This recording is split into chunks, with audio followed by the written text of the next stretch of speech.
Huff, and I'm the advocacy coach here for Asahperd. Today, we're going to be sharing with you the next month or this month's chat regarding advocacy. And Penny Edwards is with us, and she will tell you more about the upcoming webinar. Thanks, everyone. Thanks, Dr. Huff. As Sherry said, my name is Penny Edwards. I am the Inclusion Liaison for Asahperd, and I currently work as an inclusion specialist for the National Center on Health, Physical Activity, and Disability, which is within the UAB Lakeshore Research Collaborative. This month, we are doing the chat is going to be featured on advocacy, and we are sharing with you a webinar that was actually recorded for the National Academy of Health and Physical Literacy titled Being an Advocate as a Teacher, featuring Dr. Sandra Sims. This was part of their advocacy series, and it was the second webinar in that series. So we do appreciate the Academy and Sandra Sims for sharing this amazing webinar and her wisdom with us. And we hope you guys look forward to hearing more about how you can be an advocate as a teacher. Thank you.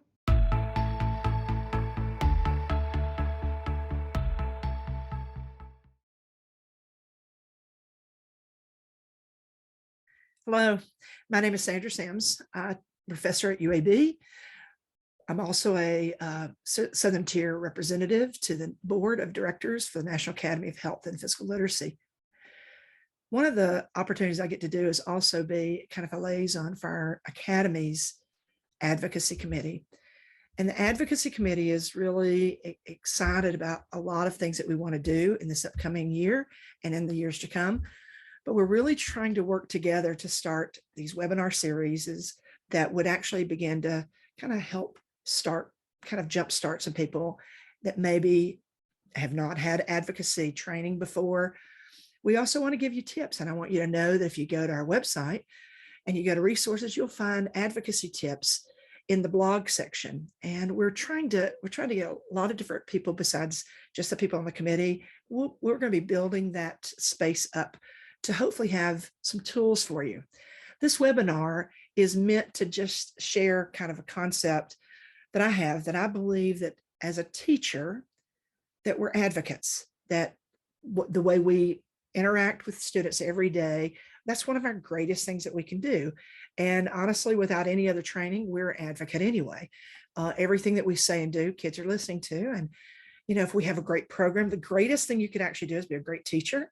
And that's a great tool. That's a great advocacy strategy, is that you practice every day and you encourage students every day. And the kids hopefully go home and tell their parents what a great experience they've had. And, you know, but I will tell you that I've seen some incredible teachers, master teachers, that are absolutely have the greatest program possible, but yet they still are missing some things because either the administrator is not sold on getting them more help, or their class size is too large, and it's so hard to have even a more dynamic program. So I think we're always we're evolving. We're trying to learn on how to be a better advocate. But again, just what you do every day is already your beginning. You're an advocate 24/7. I hope to be able to share with you a little bit in the series that I want to share just some thoughts that I have about advocacy.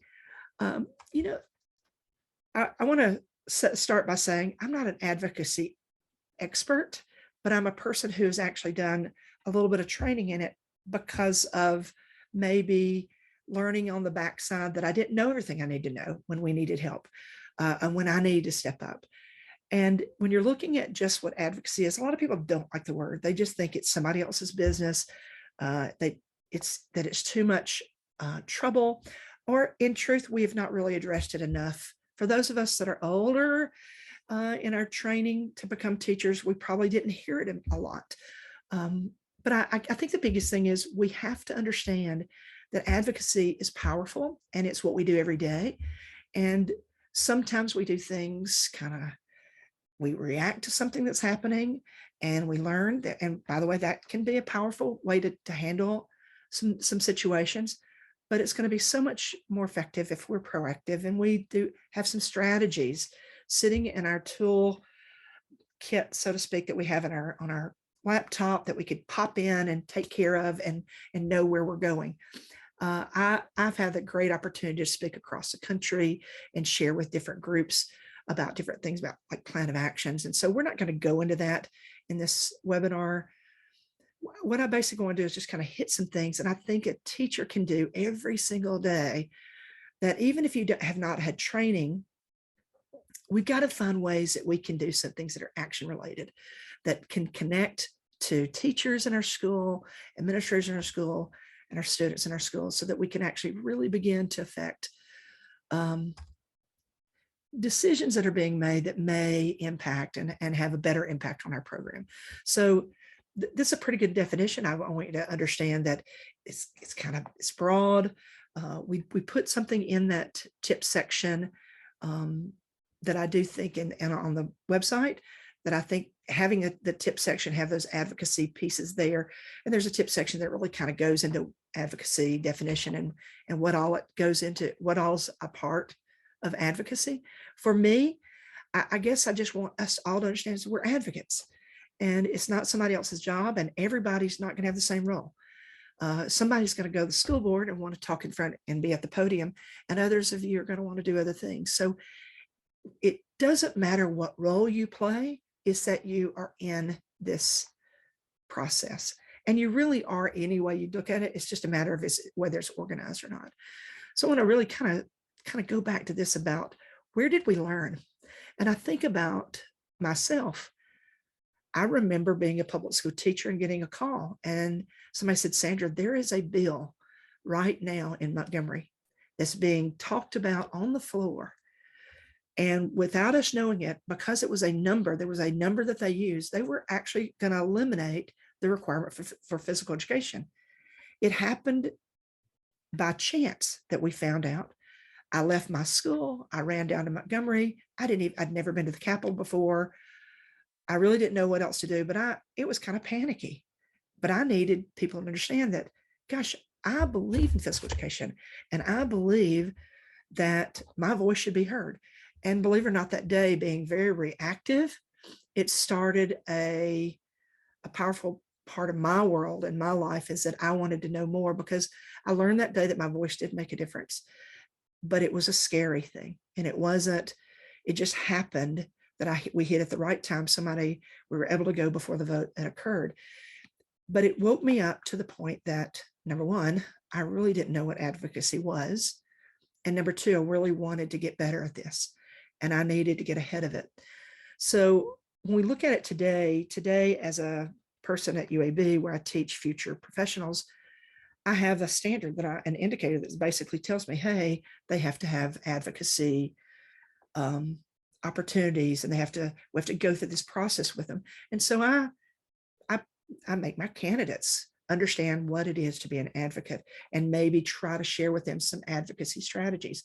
But if I roll back into time, I graduated late 70s in my high school, went into college, or I was out 83, and I don't remember receiving education on this. But I'm going to tell you the group that did help me, my state association. My state association got into this, and we understood that we needed to get ahead of this. We need to develop a better advocacy plan. And they sent me and others to workshops, and we began to understand that it wasn't, it can't just be happenstance. We can't just get out and say, hey, just because I say physical education is important, I need to do a little bit more background. I need to educate people.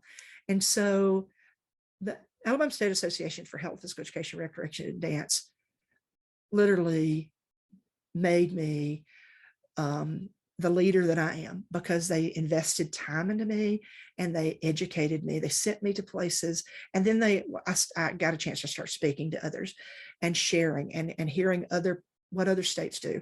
So I think teachers need to understand, and I was a public school teacher. I was a coach. Lots of time was spent right there in my school. And I knew what I was teaching there, but I needed to be a little bit bigger. I needed to see what was happening in our state. I needed to be more proactive, and I needed to do it beyond just my four walls.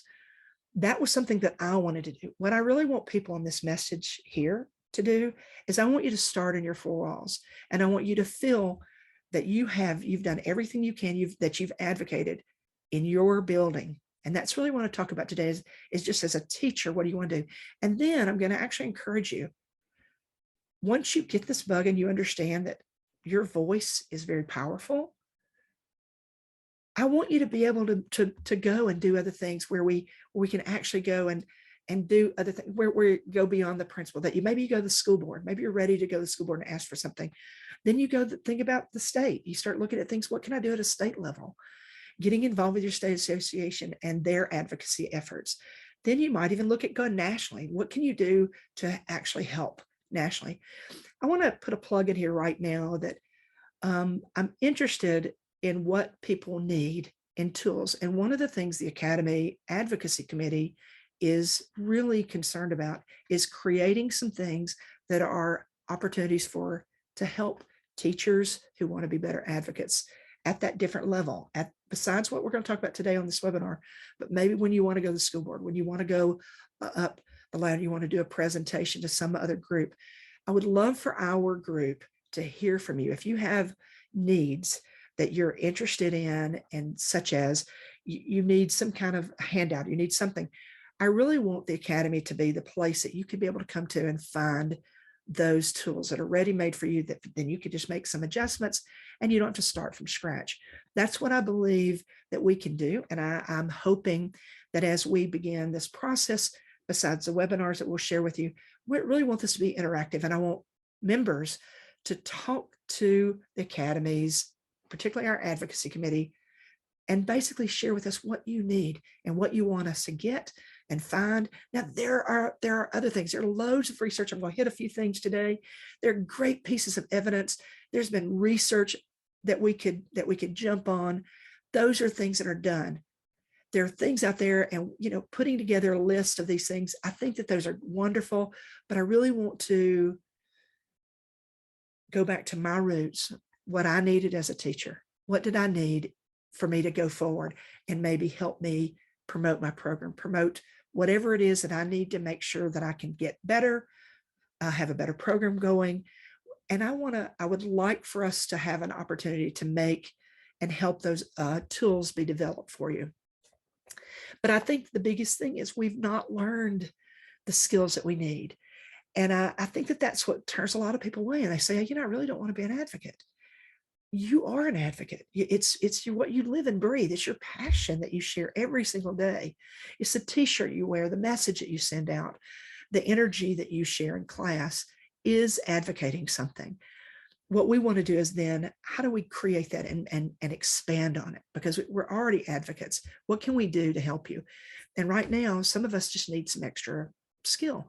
And hopefully this webinar will help. And then we'll have some others to come in the future. And I also want to say that if you're interested in have some great ideas for our webinar series, please share those with us as well. Looking at trying to, as a physical education teacher, I remember being in that gym, and when I first got hired, I remember people having a concept of what they saw physical education to be, and I could hear it in their words about different things and how the classroom teacher actually didn't always understand what was going on in there. And I think sometimes there's a disconnect between the gymnasium and physical education and the classroom. They don't realize that mine's just a different classroom size. And I think for some, maybe the message was not very good from a past teacher that was in there, and maybe there wasn't a good program. But a quality program in physical education can actually be an incredible view for a classroom teacher to see that you are doing more than we're just in there hanging out and playing games, that we really are educating the people and educating our students. But what I'd like for you to also see is, as a teacher, I think it's real important for you to help that classroom teacher. And I think we have to find a way to make them think about health education and physical education. In my state, teachers are not being hired as health educators. We have a great course of study for health education in elementary, but there's not a health educator. So it's being passed on to physical educators to do that. And in some states, I get that many of you, that is your role. That's not what it is here in Alabama. The health education course of study is basically listed there, and it's sitting out there, and classroom teachers can touch on if they want, A counselor can touch on if they'd like. But the biggest thing is it's just it's an unused, incredible resource that we know that students need. So I would like for you to advocate in your school for healthier classrooms. You know what you're doing in your gym, but how can we do it different in our schools? And there have been initiatives. You need to know there's been federal initiatives. There are incredible groups in our state, in different states. I know a lot of you have different groups and people in our state. We have a Heal United, does an amazing job to try to create curriculum and actually give it to teachers, classroom teachers, people that are there in the school, and really try to involve the whole school. We used to have that coordinated school health model. Now we're in that whole school, whole community, whole child model. And I think that some of that, we've got a lot of these, some wonderful groups that are coming in and trying to help, particularly in Alabama, where in elementary, I just said, there's not a health educator sitting there. So you have great people that are so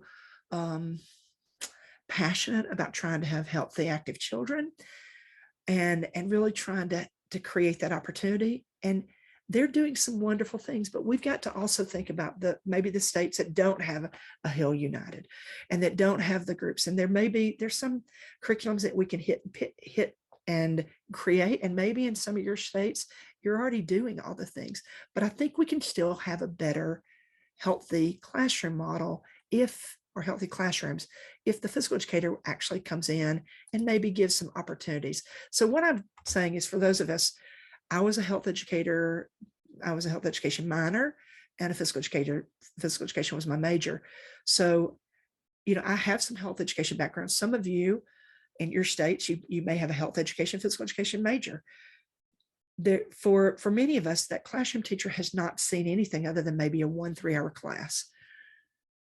It's real important that I think that as an educator, as a physical educator, health educator, that we help classroom teachers try to find something, simple things, helping them to understand. I've listed a few things on the screen, but I think the biggest thing I want you to know is we need to be that resource. We need to try to help classroom teachers. And I think if we can find this shared passion that, hey, I'm helping you with some of your lessons. If you'll share with me some things you're going to class, we can add some of those to our stations and do some things that may help you in a classroom. But I also want to make sure that it goes both ways, that there's an active classroom going there, that you're looking at different things that you can actually implement as a classroom teacher. And we know a lot of the things that are happening that actually occur with brain breaks. I know you've got those energizers. A lot of people are doing those, and I'm real excited that those are coming in and have taken off in a lot of the classrooms, but they're still not in every classroom. But I think we need to just create and think about, how are we doing this together? What can we do? How can I help that classroom teacher? And again, these are just a few of the items. For me, looking at, I think that the classroom is an incredible, it's a billboard. It's a place where things can happen. And once I capture that classroom teacher, we can have healthy messages. So even though there might not be a course of study in physical health education happening in every single classroom, having these things where we actually have the content, some lessons that are integrated with health topics, having great pictures. Now, I know you can, in your gym, we may have things that we do in our low walls that are messages and are great for motivational health of healthy and active lives. But we look at other classrooms and maybe they don't have those things. I think that we need to consider trying to find a way to help those classroom teachers and think about it.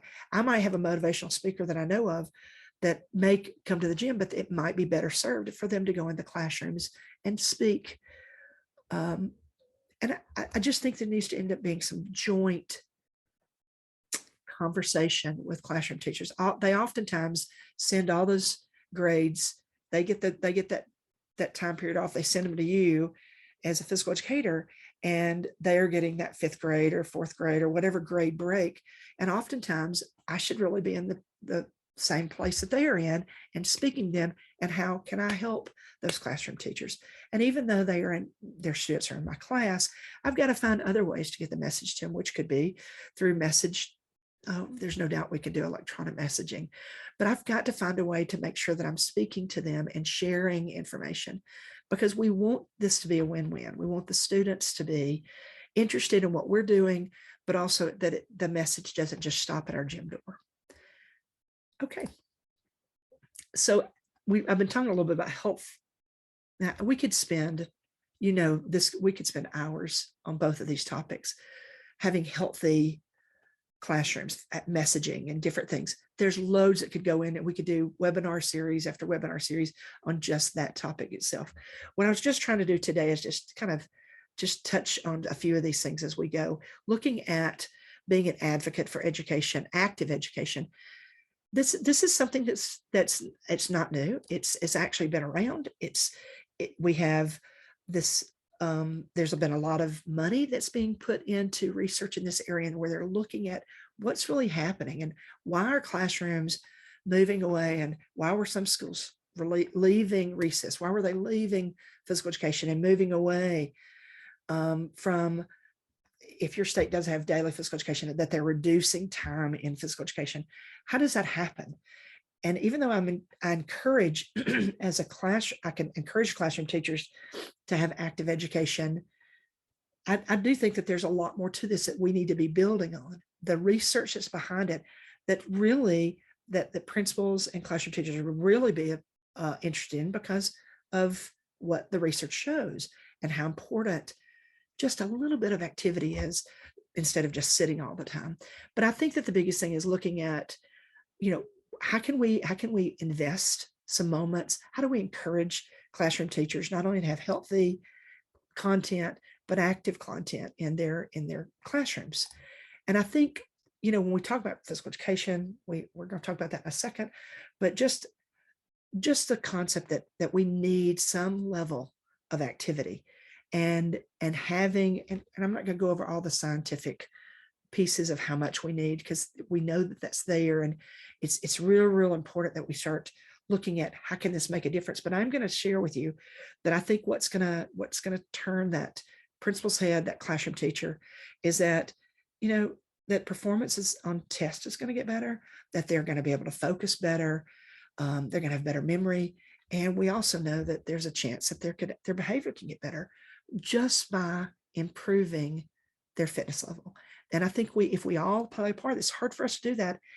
For these elementary classes, there's 30 minutes in the gym. If that's all they're getting, that's just a piece of it. So we want to really let this be a part of a bigger picture.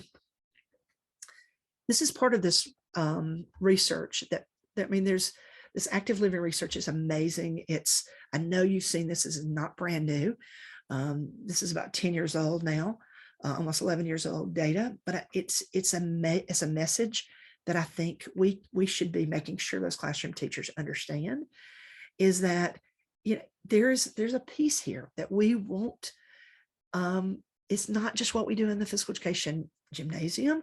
It's that we're all part of this whole piece, that whole child concept, that we're trying to make sure that everybody in the school, everybody in the community kind of buys in.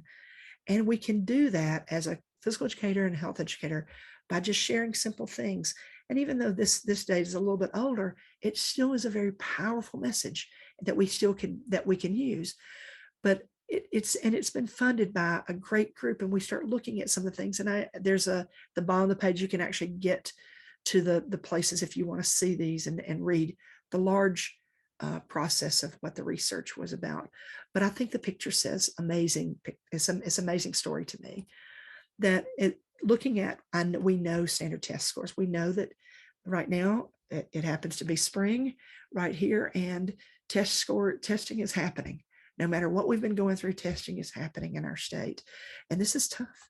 So, we've already have all the different things that are happening with other things that have been going on in our world, but we've got to find a way to, we know that those test scores have to go up, and we know that active kids do learn better. And I think that looking at this and maybe finding a way, since grades are a pretty important part of school, that we need to let people understand, particularly those teachers, that if we can create a more active classroom, that there's some benefits. The pictures are that speak amazingly. This is the same picture that you just saw on the slide. It goes a little bit more into detail, but I think the point is just warming them up, and particularly just almost right before test. If we could just make sure that we, sometimes we have let people study and we let them sit and the brain is just not ready. And if we can do something else, maybe some other type of warm up for test to wake up that brain, I think that we can see that there's a chance there that maybe in my classroom, that next person's classroom, maybe this, even if it helps one child, it's going to be a big difference. In looking at just the bigger picture, I think that the biggest thing is you're going to see it time and time again. All the different people, when they're looking at some, whether it's long-term, short-term, we can see academic performance does go up. And there's no doubt that we're looking at the concentration piece gets better, our memory gets better. Those are those little bullets that I wrote a little bit earlier. But I think the biggest thing is we also want them to, we always talk about kids staying on task. And I think activity can help them do that. And just participating in some type of activity can help them to not, if we think about how many times we have to sit in that chair, it's tough. Here are these are two big research items I would strongly encourage you to go back and read. And again, one you saw you saw the picture, the first one is you'll see, and I said it's a little older. It's actually still very, very, very valuable to what we want to talk about. And I don't think that we have to miss on the document, and particularly the pictures of the brain. And I think when you come back and in the 2015 model, that comes back and it's just more evidence. It's more evidence to produce and come behind and say, it's still here. There's still improvement in performance. So no matter how far we have, those first pictures may be, there's more data coming behind this. It's actually just confirming what's really happening and how activity in a student does make a difference in a classroom. And we talk about quality physical education. That's, if we just call it PE and we just say it's just there and we don't do anything, that's not something I can advocate for. In fact, I don't advocate for bad programs. I think that what we have to do is we have to advocate for quality instruction, that we have curriculum, the standards base, that we're doing the whole child, that we're looking at more than just developing motor skills, that we're seeing the whole piece, the fitness development and the social development of that child, and looking at having real opportunities to have quality physical education. So anytime we talk about this, I've been saying all about the classroom. I've still got to make sure that if I'm doing all this and asking other people, my program still has to be very good. And my program still should be strong every day. I worked in a place that was close to, or was on the kind of the traffic line going to the Capitol. And after that first initial day, when I went down and tried to very reactive and realized advocacy does play a big piece in legislation, and it woke me up to some things, I began many more visits back and forth to Montgomery. But I remember in building the relationships with the legislators, I always said, you can come by anytime. You come by. I'm on the way. My school is on the way to, as you drive through. And it's funny because I had a couple of legislators stop in. Now I'm going to be truthful. You can kill your advocacy message if you are not teaching the day that someone walks in unannounced, whoever it is. I don't want to have to plan. I'm not going to plan some special event for somebody to come see me. They should be able to walk in any day, every day that I teach, and be able to see a quality physical education program. If that's not the case, if you only have a show day, that's just not going to be enough. It's not going to be enough to be credible, for you to be a credible advocate at a policymaker setting. So in truth, and again, it never would surprise me, but I'd look up and there a legislator would be at the door, and I'd have to ask him to wait till I finished whatever I was doing at that moment. I could come real quick, and then I would say, hey, if you give me to the end of the class, I'd be glad to come right back over. My classroom is the most important thing to me. My students are more important to me than even a legislator popping by.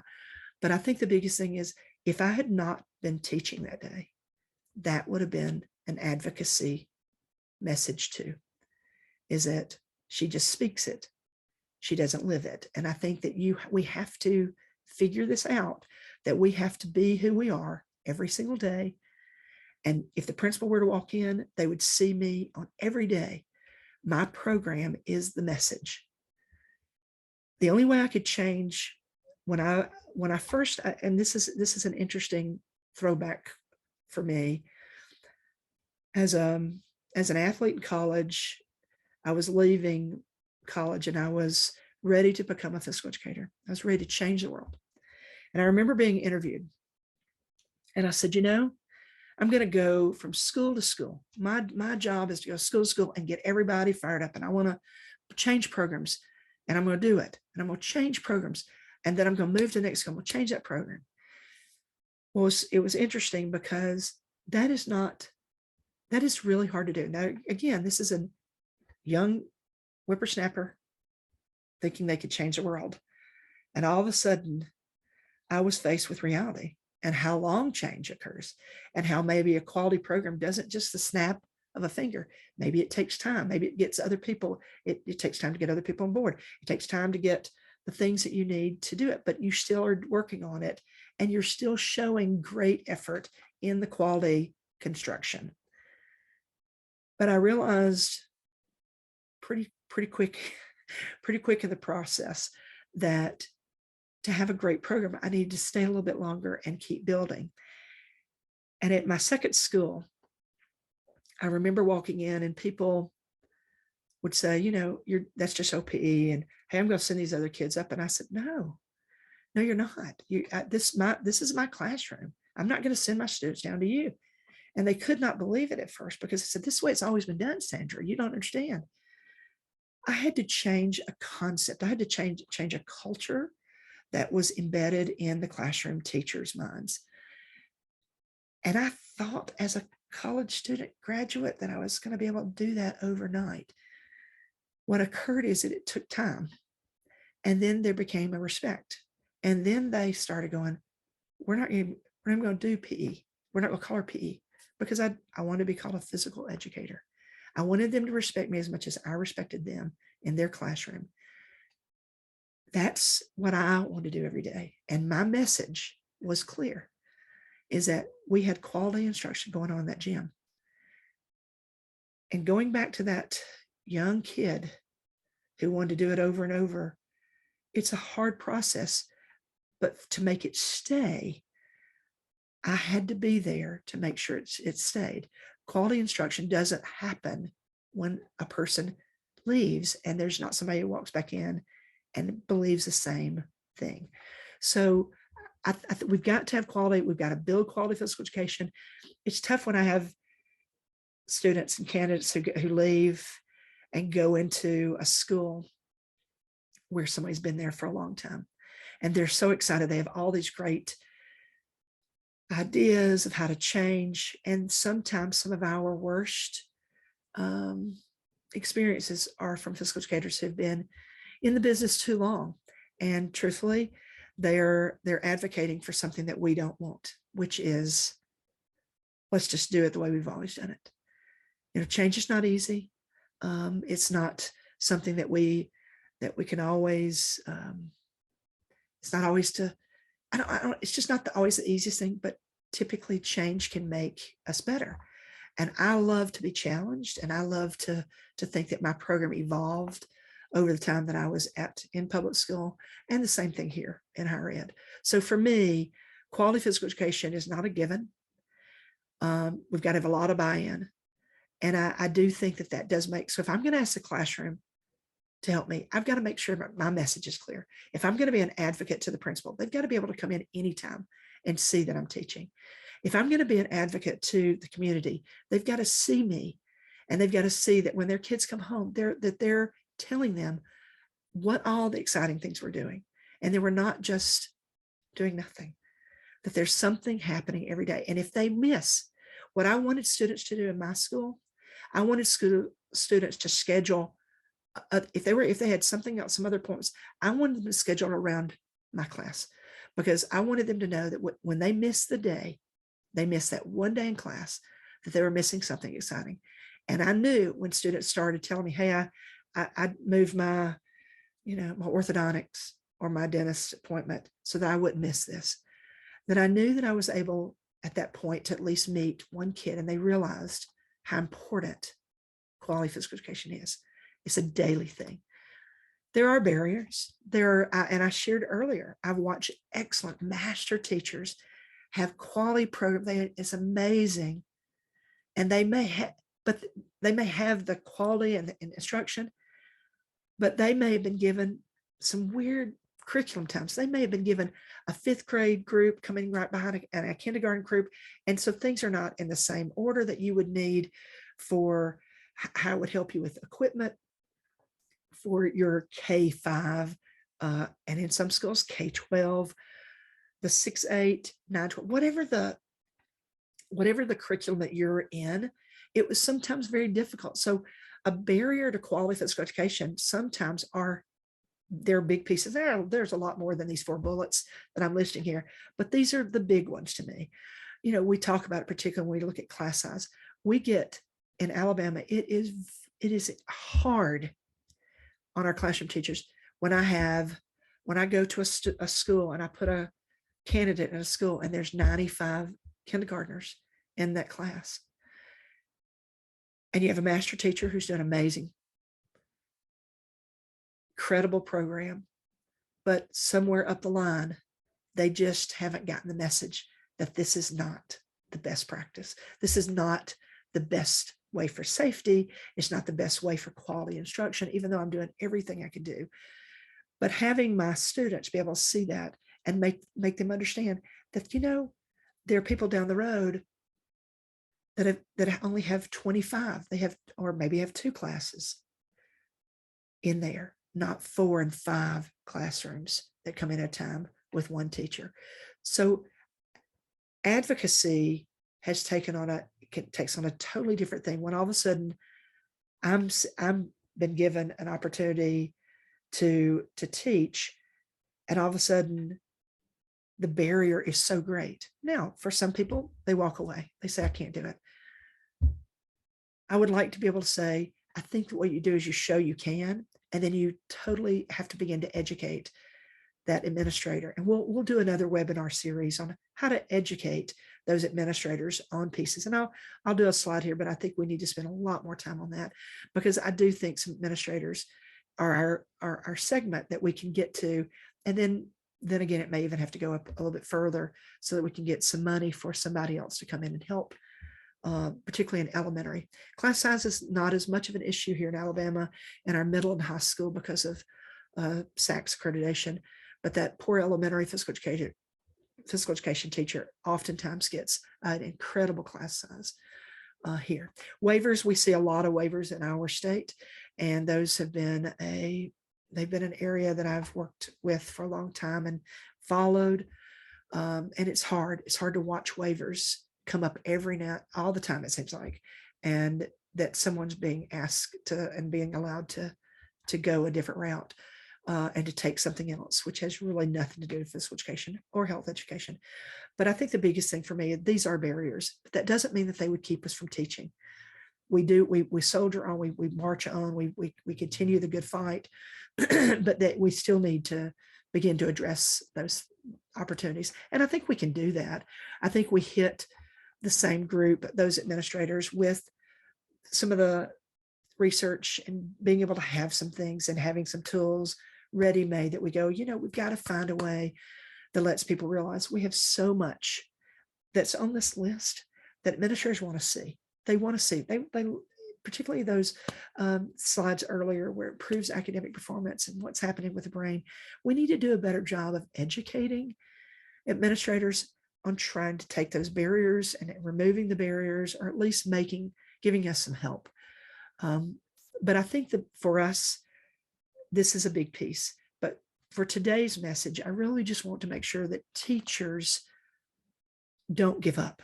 I think teachers need to stay the course, and I think we need to help classroom teachers. We need to talk to the administrators. We need to make our whole school start looking at the process of what can we do. One of the great opportunities that some things that are happening in our state is we have groups that are actually hand delivering these books.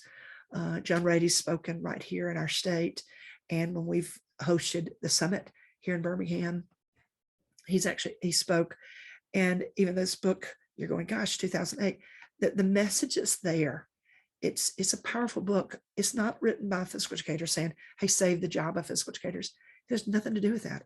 It has to do with a very important piece that we need to understand, that the brain is impacted with exercise. And I think if we can sell this message to whoever we need to sell it to, classroom teachers, administrators, then they would begin to understand that we have a message that then we've got to start delivering on it, that we need to start getting some help. And I strongly encourage, if anybody in this webinar series has not ever read this book, I encourage you to, because it's amazing. It gives you some great information and that you can share with others. At this point, I think that when you're looking at whole school, whole child, the whole group, we've got to find a way to make this day and to create it as an empowerful day, that it starts before school and it goes after school. And that there were slides that I could have put on here that showed lots of stuff with after school programs. There's so much data out there that identifies us as being important to that student. But I think the biggest thing that I want to kind of begin to kind of close down with this and say, students are in our classrooms, they're in our schools a long time, every day, except for weekends. But we have students that are there. We have administrators who care. It's not that administrators don't want to help. I think that they do. That there's just so much pressure of so many things that have to get done. We've just got to find a way to all get on the same page. And I know that many of you have sat on committees, wellness committees, the different things that we had to have for those. There's some things that come and go. They're in schools and they're out of schools. But what's a given? Our given is our students are coming every day. And with all the COVID implications and all the different things that came with that, and all the different other things that are happening that are causing kids to come in with heaviness, they need us now more than ever. Teachers are tired. And I see that because we're in the schools all the time. But we have to understand that we are a part of the answer, that our gymnasium, our healthy, active classrooms can be a piece of the puzzle to begin to settle down and redirect and maybe put us back on a chart and a space where we're really creating more of the whole child healthiness and wellness. And I think we can do that. And I think that it's more than just this one person in the gym. And oftentimes that's what you feel like. You feel like you're doing it. And I'll be honest with you, I enjoyed having my gym. But then when I began to understand that I had to do more than just work with the students in my class, I needed to be beyond that. I needed to look at this whole school and then the whole state. I need to be an advocate. And I think I just need to understand is that's the role that we play, and that's who we are. So when we start looking at the big piece, the message is real clear. We don't need any more. We don't need that much more information or research. All we've got to do is sell it. And I think that we oftentimes want to say, well, I'll let somebody else do that. I'll let that person in the advocacy chair take care of that. No, it's actually going to be us. We're at 24/7. It's what I'm passionate about. what I do every single day. You need to know that all of you are given a message. You are every day. And by the way, some days are tougher than others. You know, we all have lots going on in life. I think it's critical that we begin to go, why did I ever want to become a teacher in the first place? And when I go back and I wanted to make a difference in a kid, I wanted one child, I wanted to be able to touch one kid who then may have a chance to touch their family and help them. And again, we definitely want to do more than just one student. But for me, we're there for somebody every day. And every kid deserves me. They deserve my 100% energy, my passion every day, and that I want to be there. And I'm going to say this to teachers. Teachers, you need help too.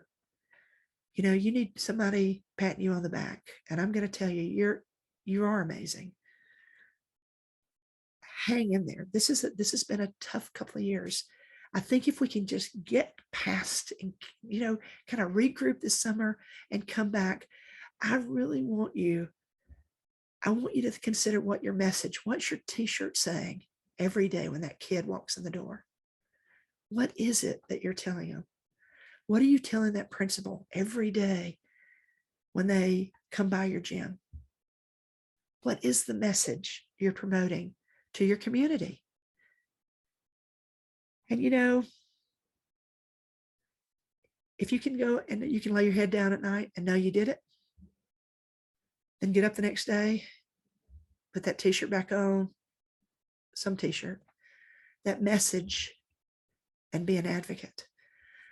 The kids need you. We don't know what they go home to. I can't control that. I can control the time that I have with them. My biggest thing for you is that I wish all of you to be better advocates. I wish a way that we could find ways to develop strategies together. I encourage you to understand that the National Academy of Health and Physical Literacy has a passion for advocacy, and we want to make it easier, and we want to create tools to make it more effective for you. If you will contact me, you can go to the website, you can contact anybody, our CEO. We are more than happy to begin to find ways to help you. We want you to be successful. But you know what we want to do? We want to change the world. We want healthy and active students, healthy and active schools. We want them everywhere. And, you know, to be truthful, I know it's going to be a real surprise for most of you who know me. You know, I just want more joy. I want people to be filled with joy, and that the journey that they're on, that I know I had a piece of it.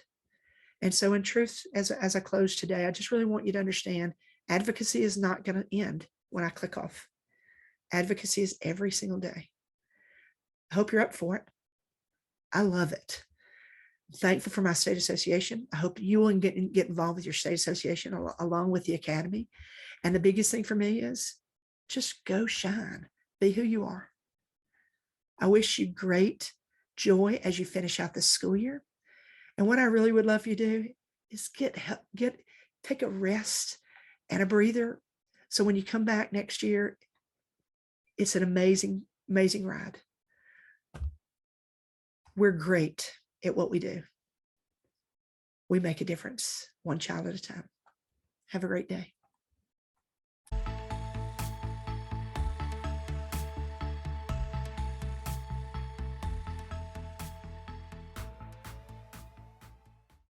What a great session, everyone. I hope you enjoyed it, learning more about advocacy, and we look forward to sharing more information in future sessions. And I'll let Penny give us a conclusion. And thanks again, everyone. Yes, thank you, Dr. Huff. I also like to, again, thank Dr. Sandra Sims for sharing this webinar knowledge with us, as well as the National Academy for Health and Physical Literacy. I'd also like to remind everyone that this chat connection is part of the Asahperd chat connection series. This is the last one. We started in June of 2021. We did one a month, And we hope that you guys have enjoyed them as much as we've put them together. As a reminder, the chat is open to Asahperd members and non-members. If you are currently not a member of Asahperd or your membership is not current, we encourage you to join. You can visit asahperd.org and learn more about membership.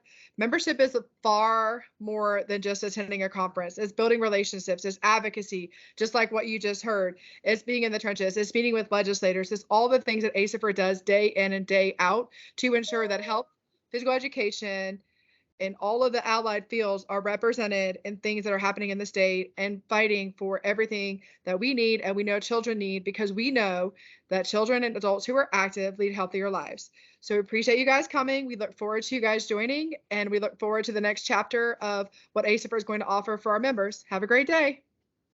Thanks, everyone.